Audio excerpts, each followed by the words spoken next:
Sterling has probably cost us somewhere in the region of about 2% of our revenues. However, we've got a similar saving on costs, so that there's a net impact to us as a result of that coming through in the numbers. We saw our average fare down 17% in the quarter to just €33, which is a phenomenal fare for the travelling public at the moment, but equally costs in a very strong position. Unit costs, excluding fuel, down 6%, of which Sterling would have contributed some of that.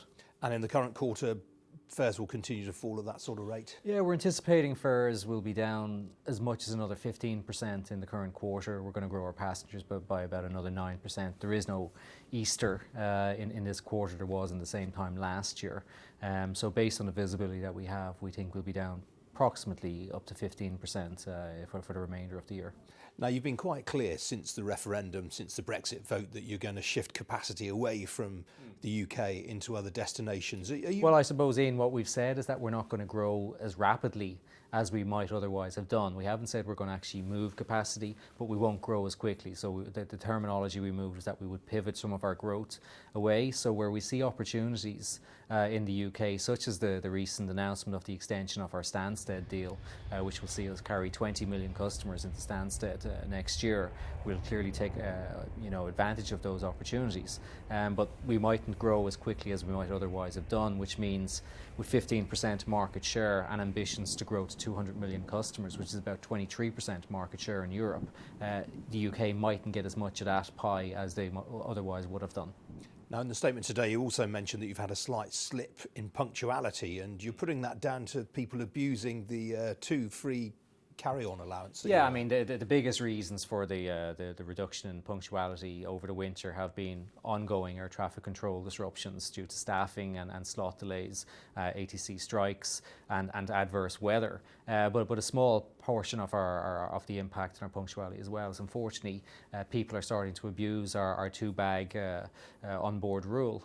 We've one of the best things we did under AGB 1, always getting better 1, was to allow people to take a second carry-on bag on board the aircraft for free. Like all good things in life, people abuse this, and we're not seeing wheelie bags in some instances coming on. We're seeing almost massive backpacks coming on board, and with the best will in the world, they won't fit in the overhead bins.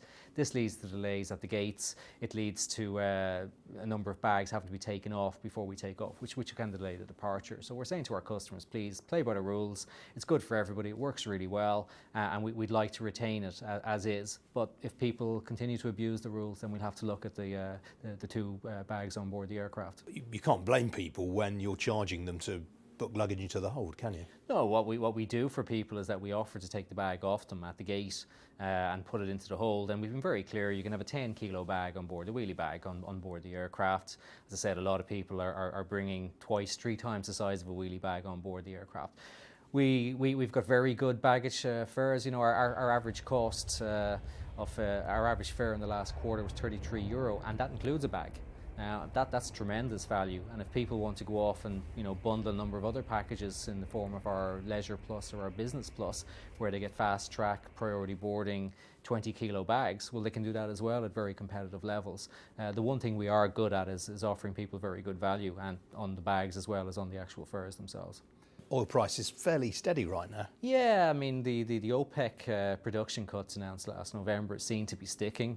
We see a lot of people seem to implement, particularly in Saudi Arabia and in Russia. That said, we're well hedged into next year. We've got over 85% of our fuel requirements locked away at about $49 a barrel, which is down from $62 a barrel in the current financial year. So we're going to deliver significant savings on the fuel line next year, some of which will inevitably go back in lower fares to our customers. But we are in a better position than a lot of our competitors, particularly the weaker guys. They wouldn't have hedging lines. So while they were the first beneficiaries of fuel dropping, they're also going to be the first to feel the pain as fuel prices are to go up. We're at about $57 a barrel today. I think we were in the 40s back in November pre the OPEC announcement. So this will have an impact on some of the carriers over the next 12, 18 months.